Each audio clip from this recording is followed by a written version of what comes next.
If you've landed on this YouTube video, well then it truly is your lucky day, because this truly is the best chicken I've ever freaking made, and I mean that. It's peri-peri chicken time, my friends. Now let's go! Now you can just blend this up if you want, using a food processor or a blender or one of those little shake things or a hand blender or whatever, but any great cook will tell you things are better out of a mortar and pestle. Well, molcajete. Grinding it by hand is what I'm trying to get across. It's true. It's just the same theory as cutting something by hand as opposed to putting it through some kind of machine. It's the chef's touch, I guess. I don't know, but it's good and you should do it if you can. Although if you don't own a mortar and pestle or a molcajete, it's all good. Just blend it up. Don't let it stop you from cooking. I just wanted to tell you the truth about it. So going in here with my shallots, my garlic, and my chilies. Now with the shallots here, all I did was half them, peel them, and just rough chop them. That'll make this whole process easier. The garlic, same as usual, just rub off the skins. That's always the first thing you should do, by the way, when you get garlic. It makes such a mess, doesn't it? Then smash the individual cloves, take them out. My garlic was actually sprouting a little bit, so I just removed most of those. And then just rough chop it again. And of course, the chili. We need to talk about this for a second. So peri-peri chicken has its roots in Africa and Portugal, but really I think it's from Africa, from Mozambique. And you know, peri-peri comes from pili-pili, I think, which just means pepper, pepper. And so if you can get your hands on them, what you want to use is African bird's eye chilies. That's the authentic way to make this dish. I was trying to find them here where I live, but my only option was going to be to order them online and order them dry. I want my peri-peri chicken to be like bright red. That's just how I like it. And I feel like if I had to use those dried chilies, it would just be really dark. Still would be amazing if you want to try it with dried chilies, but I went fresh and I chose Fresno peppers because I love their spice level, I love their color, and I love their flavor. They're nice and fruity and delicious. Now I'm gonna go in with a little bit of lemon zest. Thyme. This isn't exactly traditional. You would see mostly oregano being used in peri-peri chicken, but I just love chicken with thyme so much that I know it's gonna be great. So all I'm doing here is stripping some fresh thyme into this mix. You could also use dried thyme if you can't get a hold of fresh thyme, but that fresh thyme has a ton of flavor that I just love. I'm also just gonna put a little dried bay leaf in here. Again, if you don't have these, don't feel excluded. I feel like a lot of people might see a recipe and they might be missing one ingredient and think, oh, well, I can't make it now. You shouldn't think like that when you're cooking. Cooking is a skill that should make your life better. It's not like everything has to be perfect all the time, right? Just make it with what you have. The important thing is that you're cooking and having fun, right? Not that you're doing it perfectly. And you can take that to the bank and apply it to the rest of your life as well, right? Everybody's trying to be perfect, but everybody's totally screwed up. It's all good. Now, smoked paprika is a big ingredient in peri-peri chicken, but I don't like putting it in the marinade. Only a little bit of it. The rest of it we're gonna put directly onto the chicken. I just love the way that looks, and you get a more even distribution of this stuff, but we'll put a tiny bit in here. I'm gonna do a little touch of salt as well. I don't want a lot of salt in my marinade. We'll season the chicken before cooking it, and maybe a little after. Just a tiny bit, that's just gonna help everything grind. And now we take our little smasher, and we get to grinding. And if you are going to use mortar and pestle, really what you do is alternate from smashing like this and then just a circular motion. And you go back and forth like that. I'm telling you, just doing this, if you have the time, it's just phenomenal. And also, big part of why I'm doing this, if you blend the oil with all these ingredients, it's going to make more of an orange color. The oil will emulsify with everything, but by doing it this way, it's going to be bright red. Another downside to this method here is, you know, these are chilies, right? So I actually had to put these sunglasses on, not to look dashingly handsome and cool, but because the chili was actually splattering in my face, and I was like, okay on my cheek, but if that stuff gets in my eyes, it's kind of like a day ruiner, you know what I mean? So keep that in mind if you're doing this with your kids or something. Chilies are intense, you know?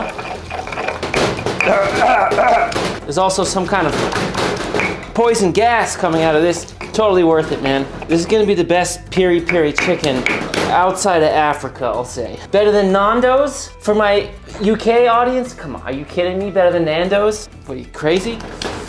Nando's is pretty good though. It's actually one of the only chains that I can go to and eat and enjoy and be like, all right, that was good chicken, you know? Now, I don't want to lie to you guys about the workload. It took about 10 minutes to do this, you know? Not too bad, not too bad. Look how awesome that looks. Now, I'm adding a little bit of tomato paste to fill it out. And all I did with that tomato paste is just cook it in a pan over about medium heat for 3-4 minutes to toast it in the pan and get rid of that tinge. You know what I mean? That acidic tinge. It just deepens the flavor in a nice way. And so that's just, again, adding to the redness of my marinade here. Now, touch of vinegar and lemon. Vinegar or lemon is important in here if you really want to make the peri-peri. Don't skip that. That's the stuff. All right. And last but not least here, some good old-fashioned olive oil. Just work that in. Wow. Yes. And we'll just mix to combine. Wow, look at that, huh? I'm telling you, if you throw it all in a blender, it ain't gonna look like that. It's gonna look orange, like I said. You just wanna bring it together until it's not quite split. Something like this looks great. That's good. All right, we take our chickens here. These are organic chickens, right? I remember when these things were about 10 bucks a couple weeks ago. Now, $16.68, right? This one's $17.40. Man, dry these up a little so they're easier to work with. And what I want to do with these is spatchcock them. I don't know why we call it that, but we do. So we're just going to slice along either side of the spine, all the way up like so.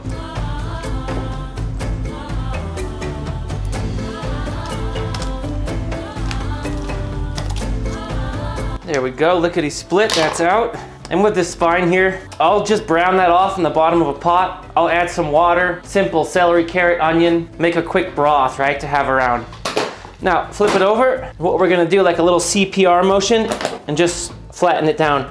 Make sure you'll hear it crunch. There, nice flat bird, right? After we marinate this, we're gonna cook it mostly on the stovetop, a little bit in the oven. Skin side, pretty much all the way on the skin side with a little weight on the back. Excellent way to cook chicken with or without bones. It works great without bones too. Let's do the other one here. There we go. Now I go for the pimentone, right? Just taking a fine mesh strainer, and we're gonna do it like this. This way we get a nice even layer of that beautiful smoky paprika everywhere.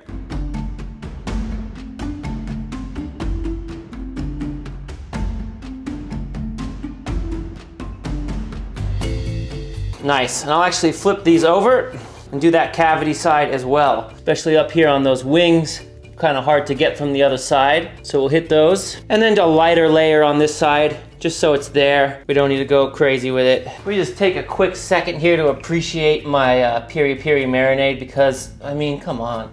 Does that not look amazing? And what I'm gonna do while I have these chickens flipped is start applying the marinade to this cavity side. And what I want to do is really just give it a little love.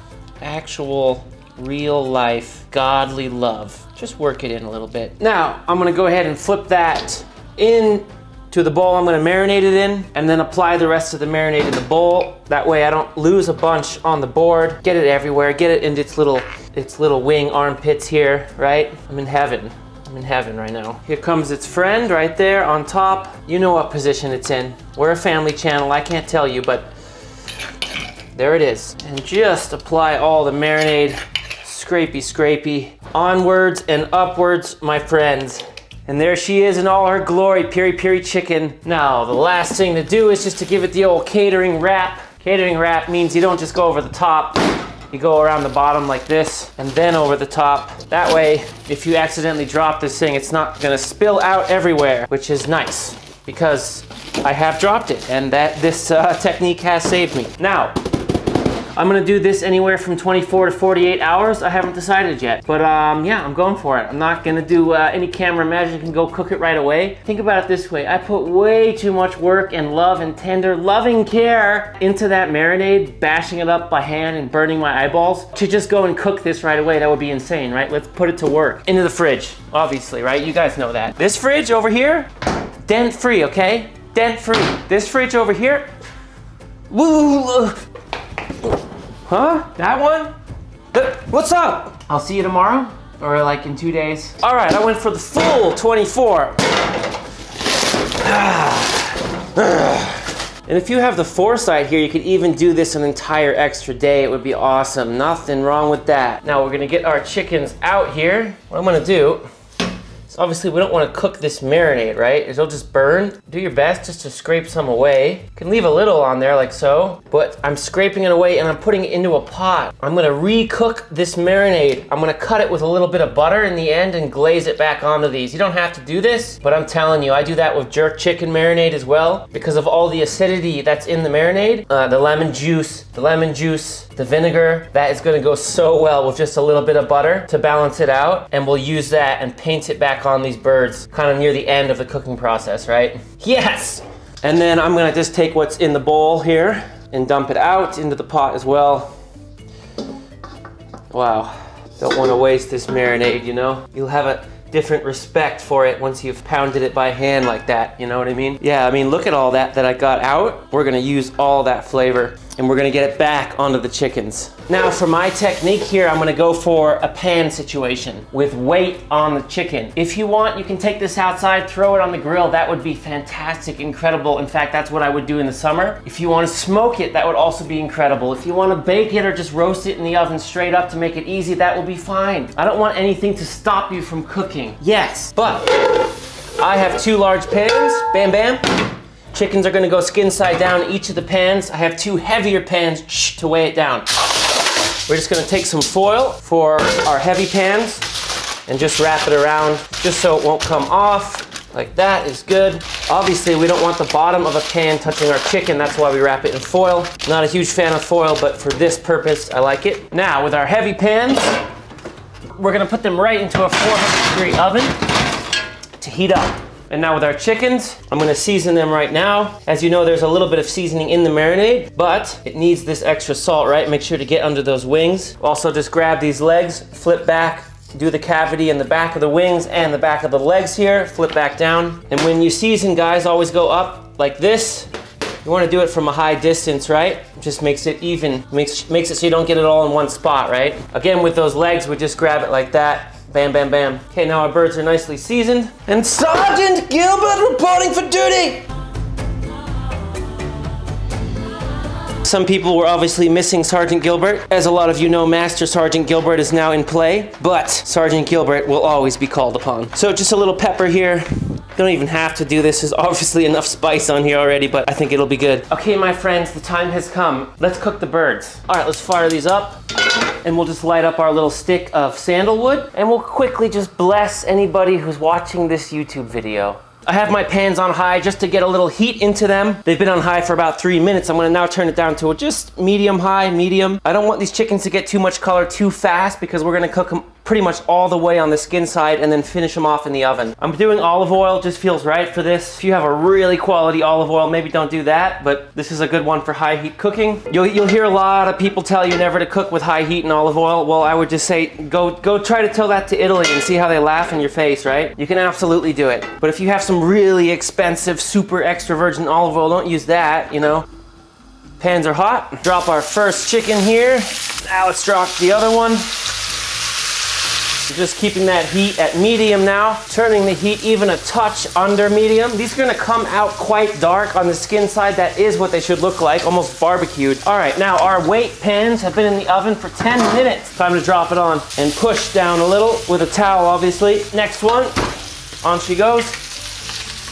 Bam, chickens are rocking, we're looking good. Again, heat is just a touch over low now. I just started it high to get the heat into the pans and then slowly turned it down. Oh boy, maybe I'll open some windows when you do this because the chili's getting me good. By first preheating our weight pans, we're now getting heat coming from the bottom and the top, right? Helping these chickens to cook evenly. Simple as that. Now already here, after about 5 minutes, you can see that chicken's getting some color. That's good, but we don't want it blasting, right? We want to keep that heat low. All right, these have been on low heat for about 12 minutes now. Just searing away. Now with those weights still on, I'm gonna put them in my 400-degree oven. Fahrenheit, Celsius is right there. We're gonna let these roll 20 minutes, my friends. We can remove the weight pans. Make sure you flip those over. And now, grabbing both of these little legs here, let's flip it. Oh my God. Oh my God. This is unbelievably good. Other one. Now, simply back into the oven, flipped like that. If you want as well, you can periodically pull these out every 8 minutes or so and just brush them with a little bit of that juice that's coming off. That's definitely not a bad idea, right? Just another 15 minutes or so, and this has hit an internal temp of 165 degrees. Now let's get our reserve marinade over the heat. There was a lot of raw chicken here, right? So we're gonna wanna cook this quite nicely for a few minutes, just medium heat here. And what we'll do is just add some juice that came out of these chickens, because that is good stuff. I'm gonna add a touch of lemon juice just to brighten it up a little more. Now this has been cooking for about 5 minutes. I'm gonna turn the heat all the way down, even off at this point. And we're just gonna add a little bit of butter just for the flavor there. That's just gonna cut through the richness and acidity of this marinade and balance it out is all. It's not even gonna taste really buttery. Also, it will bring it together so we can paint it on better. Now we'll paint some of that marinade back on. Oh my gosh.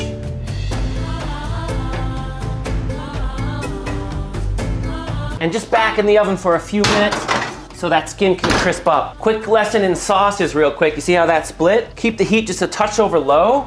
Little bit of water, right? This is just water, a forgotten cooking ingredient. Heat's really low.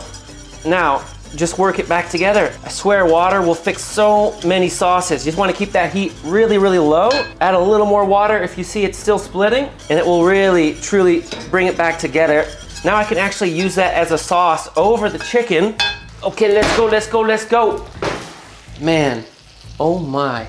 Now just a good long rest for our birds. And I'll do these for, do that one the other way around. Fits better. I'll do these for a good 20 minutes, 15, 20 minutes. You're not gonna do all that work, right, and just cut into the chicken and lose it all. Now, you as the chef who has done all that work, whenever you roast a whole chicken, you get your treat. What is your treat? What do you think? The wing. The wing is your treat. You have to enjoy a wing. And of course, we're gonna dip it into our sauce here, of course. Oh my God. Oh my God, I'm so excited about this. Flats rule. Oh, I think that's the best chicken wing I ever had in my life. I can't handle any more resting, just can't handle it. Plus UFC fights just started. I gotta see it, man. Go Pimblett, go Patty Batty. Okay, let's just get in here. Oh my gosh. I'm just gonna eat a leg. Look at that, I got a little thing of sauce right here. Oh my God. Oh, to the person who commented on my last video, do you have any real recipes? Yeah, I do. Unbelievably good. Yes!